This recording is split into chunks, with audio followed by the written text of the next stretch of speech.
Welcome to the Place to Be Free podcast. I'm your host, Martha Blessing. I'm an energy intuitive, healer, spiritual channel, and a healing mentor and guide. I'm driven by the purpose of illuminating the potential in others to live their personal power, well-being, and sovereignty by connecting them to the truth within themselves. To explore my work or connect with me, you can visit marthablessing.com. If you feel called to support the podcast, please leave a rating or review on Apple Podcasts. I so appreciate your presence here, and I'm honored to serve as a guide or companion on your path. Now, on to the episode. Welcome back to the podcast. I don't often talk about nutrition on the podcast. I haven't a lot anyway, as of yet. But it's an important thing to address, obviously, when we are on a healing journey. And quite honestly, if you are someone who has really felt confused or struggled in any way with nourishing and nurturing your body with food, either in the positive or the negative end of the spectrum, and you would like to feel into eating more intuitively rather than following the diet dictocrats, as I like to call them, this is the episode for you. Many of you may know from listening that I have been a clinical Ayurvedic practitioner for close to 20 years now. And that's what I want to talk about in this episode, specifically using and implementing an energetic approach to your eating and your nutritional, even actually your supplements and herbs and things that you take, right? They are energy. And we forget about this sometimes. We forget that something carries a frequency with it. I'm going to take it a little bit further in this episode and talk about the elements inherent in nature and the elements inherent in our bodies and how to complement those things based on our mind-body type, based on our stage of life, based on our geography, where we live. They all go together. And quite honestly, Ayurveda is the Cadillac for this way of thinking and being and becoming in your body and how you nourish and nurture yourself. Before I had this information, before I had this knowledge and these tools, I would say that I struggled. And once I got this information, everything changed for the better, which is why I wanted to share it on the podcast today. Now, this is just the tip of the iceberg. I will leave some links in the show notes on where you can explore deeper into this topic. But I want to give you some of the basics and help you understand and explain why these principles can change your life. A little bit quick background into how I got into Ayurveda. I was living at Kripalu Center in Lenox, Massachusetts back in the early 90s. And I was doing a 3-month intensive training there. I lived there for 3 months. And I stopped having my menstrual cycle. Now you would think doing yoga every day, being in meditation and stillness, being in the Berkshires and the hills in this beautiful environment, we were getting 3 vegetarian meals a day cooked for us. Like, it's supposed to be bliss, right? Why did I stop having my menstrual cycle? Well, I would find that out after I would leave there. I returned back home to Western New York, and we have a small center here, the Himalayan institute, a small satellite center, I guess you would call it. The main center is in Honesdale, Pennsylvania. But we have a center here, and I had been doing yoga there, and they had a workshop on women's health. And so, of course, I went. And Carrie Demers, who was the medical director, she's a board certified MD internist, but specializes in Ayurvedic medicine.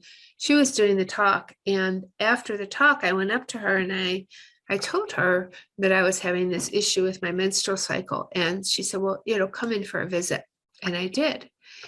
And it was so fascinating to me because, there wasn't a lot of herbs. There wasn't a lot of, she took some information and she said, well, this is what your mind body type is. It's Vata Pitta, which I'll go deeper into. And I'll leave you the links for this. It sounds like a foreign language as you're hearing it for the first time. But she said, this is what your constitution is, basically. In Ayurveda, it's called a dosha. This is what your main constitution is. This is what you were born as, and you now have an imbalance in that constitution. And what she explained to me was that this Vata element is responsible for the downward motion of things in the body. So it was responsible for my menstrual flow. It was responsible for my digestion. And she gave me an Ayurvedic herb and a homeopathic herb to take. And she gave me a couple of other recommendations, but nothing, it was not a big, I had to change all aspects of my life in order to heal. Within a week, I was back on track. It was so simple and it was so easy that I really was like, wow, pay attention. There's something to this. So I started studying Ayurveda on my own, and then eventually I would get certified as a clinical practitioner. What she taught me about this Vata, and what I learned later on was these constitutions. There's three main constitutions. They are Vata, Pitta, and Kapha. Again, I will leave some links in the show notes that you can understand what I'm talking about. What do these words mean? Well, they mean constitution, right? It's my mental, emotional tendencies that I would inherently lean to. But as I learned, I understood that they are words that describe the elements in nature. And the principles in Ayurveda, everything is opposites, like attracts like. So we want to counter when we have certain qualities in our mind or our body that show up as symptoms, like it could be anxiety. That is an excess of Vata energy. And so we want to counter those energies in our mind and our body with opposite qualities. Well, what Vata represents is the qualities of air and ether and motion. So like I said, it's responsible for the downward cycle in our body. What happens when Vata is out of balance is this is where we see a lot of the neurological problems, anxiety. Ultimately, it can lead to immune system imbalances, but it will lead to constipation, problems with the menstrual cycle, insomnia. And it's all because of this air element and quality and motion. Think of a tumbleweed blowing down the highway. And the qualities are cold and dry and motion. And so what I did was I brought different qualities into my life, things in like my food and nutrition that were warm and moist and grounding. And so when we use the energetic principles of food in our routine, we have the ability, because think about this, we are what we eat. We are the nature and the quality of what we eat. And so it's less about the rules of macros and micros and proteins. It's more about the qualities of the foods and also the qualities of our supplements and our herbs. So many people come to me and they're confused about what to eat, confused about diet, but they're also confused about supplementation. And some people will take the same supplements, like they'll take turmeric every day, all day, 365 days a year, which is actually astringent and drying to the body. So if you are a Vata type and you're taking turmeric all the time, it's actually cooling and it's creating more of the qualities that you don't want because of that. So it's really important to rotate your foods and your supplements according to your seasons and where you live, and also your season of life. So we come into the world as kapha, as babies, right? They're soft and smooth. They sleep a lot and they eat, like that's it. And they have a heavy quality to them. And that's kapha. Those are the qualities of cool and moist and heavy. Like as we grow up, a couch potato, that would be a kapha type person. But we enter life as kapha, and then we grow and we get into puberty and our hormones are raging and we have all of our energy and our fire is in the external. We're in college, we're raising families, we're having jobs. Like it's very fire oriented, external oriented. And then as we get older, we retire, things slow down. In old age, we become like the little California raisin, the little old lady sitting in the wheelchair in the nursing home, and it's 90 degrees out and she's cold and she needs a sweater. That's the Vata qualities of cold and dry. I want to caution you as I'm giving you this information that unfortunately, what a lot of people have done in learning Ayurveda is that they try to westernize it and they say, well, I'm Vata Pitta, I'm this, and boom, boom, boom, boom, boom, I'm going to follow this regimen. But we are fluid. Our energy is fluid. Our life is fluid. We move in and out of stages and phases in our life that dictate what it is that will balance us. So when we're older and we're in that Vata stage, even though we might have been born as, say, a Kapha Pitta type, we're now Vata, and we need to have foods that are grounding and moisturizing and warming, especially if we live in a cold climate. If you live in a warmer climate in Florida, say, instead of New York, you might eat differently as an older person. And so these, I'm hoping you can see, there's all of these different variables and why we have gotten so far away from knowing what to eat, how to nourish ourselves and our bodies is because no one's paying attention to this. And so everyone's on this diet roller coaster of keto and paleo and raw and vegan, and like no one set of rules is ever going to sustain us in the long term. And it's why people don't and can't stick to diets. This is the very reason and the very principles. So I'll give you an example of this. When I was perimenopausal, I came very, very close to calling the doctor and saying, give me the hormones. Intellectually, I did not want to take them. I believed that women had gone through menopause for centuries and not taken hormones, and that my body was intelligent and it knew what to do.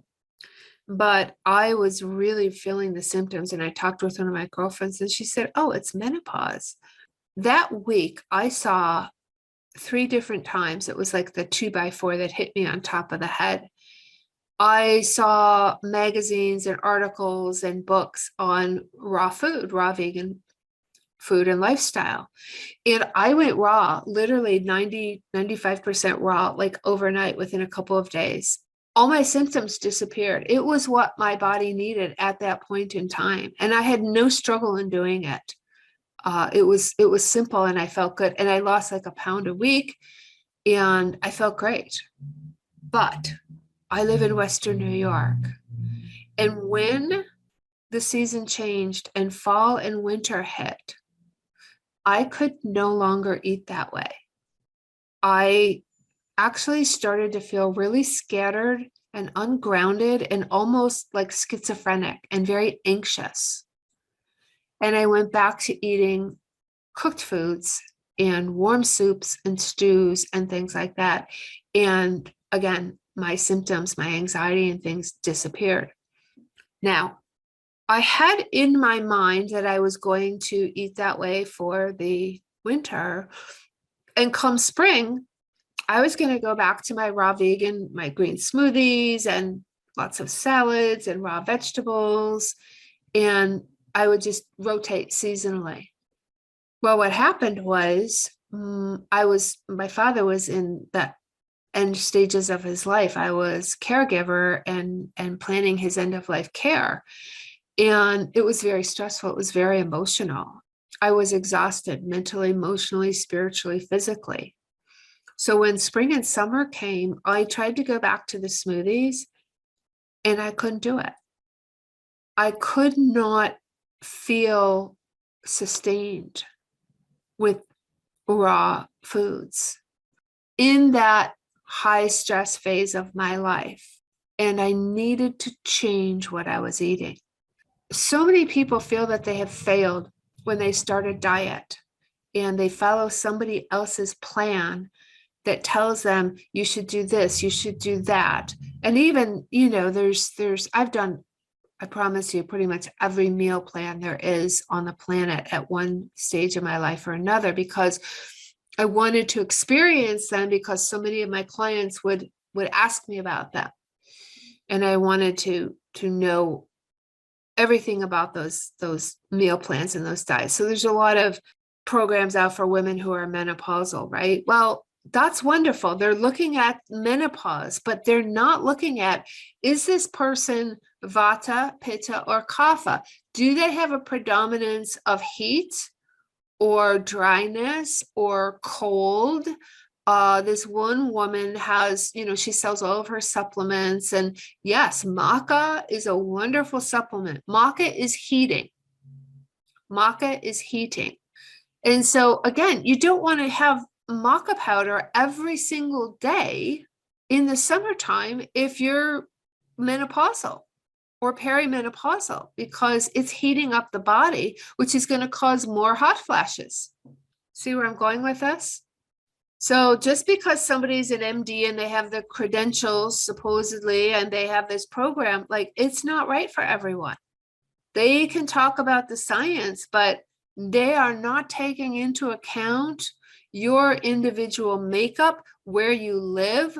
Some women are in menopause at 45, and then there's some women who are 60 who are doing postmenopause. Like, that's a very significant difference. And whether you live in New York or you live in Florida or you live in California, it makes a difference. It makes a difference if, like, the seasonal cleansing changing, if you've been eating a lot of meats, your body probably is feeling heavy and congested. Animal proteins are warming. So the idea here with Ayurveda and seasonal and energetic is Ayurveda says there's no food that is off limits. It's just waiting for the right season to eat it. So a lot of people, they don't necessarily have problems or allergies to gluten or sugar or dairy, but if they're a kapha type, kaphas don't do well with gluten and dairy and sugar because it's heavy and it's like glue in their bodies. And they already have a natural heavy element of the earth and the water. That's the spring. When you think of like mud, that's kapha. And so those grains and rices and sugars and things like that, they weigh the body down. The kapha digestion is cold and moist, and it doesn't have enough digestive fire. Why people have trouble with those types of foods. It's the energetic properties. Now we can counter a lot of these properties with our spices, with things like ginger and garlic. We can stimulate digestion with fennel and coriander. And nature has given us everything. We can eat cyclically according to the seasons. Like God and Mother Nature didn't get this wrong. So as a general rule of thumb, eat what is in season where you live locally. In California, in Florida, we have all of these juicy fruits to counter the heat, to moisturize the body. They grow naturally. Bananas, avocados, right? They're cooling and they're moist. But we're not intended to eat bananas every single day all winter long if we live in New York. They don't grow in New York. They grow in the tropics. But because we have foods available to us in the grocery stores, 365, we've lost track of the seasons. Our ancestors lived off the land. They ate what was being harvested wherever they lived. We didn't become meat eaters until cultures migrated to the north, to the cold weather. And when winter came and they couldn't grow food on the land, they became meat eaters. They became hunters. And they would hunt and they would kill and they would eat the animal. They would not waste one bit of it. And they would only hunt during the cold weather to sustain themselves. They didn't know when they would get another hunt or another kill. But they only ate those animal proteins in the winter to sustain them and keep their bodies warm and insulate themselves with fat. And then as soon as the weather changed, they went back to living off the land. And so this is what is inherent in our makeup. Like there's no, being raw, being vegan, being vegetarian is not the epitome of health for everyone. I can't tell you how many Vata type people have almost had nervous breakdowns trying to follow a raw vegan vegetarian diet.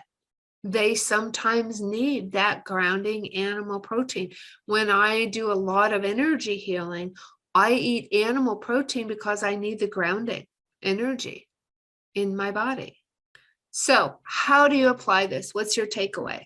Your transformation takeaway? I will have a link. You can go to a website and determine, number one, what is your Ayurvedic constitution? What you were born with, whether you're Vata, Pitta, Kapha. Now we are born with all of these elements. The elements are air, or ether, wind, fire, and water. We are all of those things. We have a predominance of some of those qualities in our makeup. And that is our natural constitution. And then you can take a test if you're having symptoms to see where you're out of balance in your constitution and what you should do to counter it. Those are the first two steps. And then begin to really tune into how you feel energetically. How, like, if your mouth is dry, your body is dry. If you're smacking your lips because they're dry, then you're eating or doing something that's drying out your body. Green tea, I had a client, I think I might have talked about this in another podcast. She was drinking a ton of green tea for the antioxidants. Well, it's very drying and very astringent, and it was drying out her body. So just because you read the articles, alcohol is drying to the body. There's so many different elements and qualities that go into your food and your supplements. If you're feeling that your body and your skin and your digestion is oily or mucousy, then you're eating something that's creating that. Start to tune into your body. Do you feel heavy when you wake up in the morning, or do you feel light and energized? Personally, I don't do well with a lot of caffeine. I can't have any kind of caffeine after about 11 o'clock in the morning, or it will hit me as a delayed response at 2 a.m. and I will be wide awake. If you're having insomnia, lay off the caffeine. It's causing elevated vata. It's causing a busy, active mind when you're trying to go to sleep at night. Try some herbal teas. Start to experiment. Start to explore. Do I feel overheated? If you're out in the summer sun all day, surf and sand and sun, lots of hydration, lots of melons, lots of berries. Like nature gives us all these juicy fruits in the summertime to keep us hydrated and to give us energy. It's carbs, right? Start to keep track of what you eat. Try to eat less animal products if you live in a warm climate and go for more of the salads. Sugar is like glue in the body. I'll just say that. Sugar is like glue, no matter what your body type. So if you're feeling heavy, if you're feeling tired, most likely sugar is the culprit. It literally thickens your blood and causes you to, when the blood thickens, it doesn't circulate, which means you don't get as much oxygen circulating.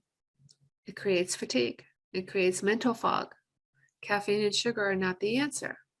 Not because of the crash, but because they will hype up that vata energy and they also will act like glue. Make sense? Everything is energy. Your food, your supplements, everything you do correlates to what you put in is what you're going to get out. Start to think in these terms, and it's not hard to learn. There's properties. If there's a food that you absolutely hate, there's a reason why. It's probably like I have a hard time with cucumbers. I don't love cucumbers. They're too cooling for my body. Trying to eat a cucumber in the winter, not going to happen. And yet, here's the diet dictocrats, right? Like have a salad. Raw cold salads in the winter is one of the worst things you can eat. But we have this mindset that it's good for us because somebody told us that it was. But that's not necessarily true. Okay. Explore these concepts for yourself. Go and take the quiz. I'm going to leave the link at banyanbotanicals.com. And they have a ton of great articles. If you want help with any of this, I do cover this when I work with clients one-on-one. I'm happy to assist you with that. Thanks for being here. Thanks for listening. And I will see you in the next episode.